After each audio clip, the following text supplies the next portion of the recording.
President Obama brought reassurances of U.S. support at a time when South Korea needs them.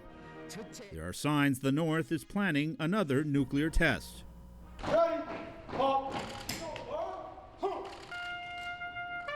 After laying a wreath at the National War Memorial, the president toured a historic palace in Seoul and then met with South Korean President Park Geun-hye. Obama had earlier warned North Korea not to test, and he indicated new sanctions are possible. The United States and South Korea stand shoulder to shoulder, both in the face of Pyongyang's provocations and in our refusal to accept a nuclear North Korea. Threats will get North Korea nothing other than greater isolation.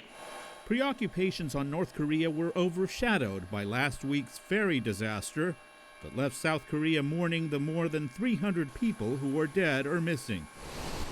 The U.S. leaders' meeting with President Park began with a moment of silence, and Mr. Obama expressed condolences.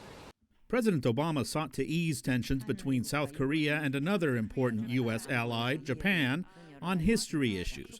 He said there needs to be an accounting in the cases of so-called comfort women, Korean women who were used as sex slaves when Japan ruled the peninsula in the last century.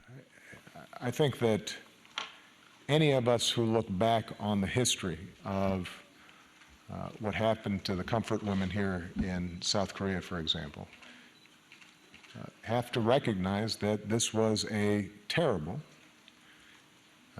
egregious violation of human rights.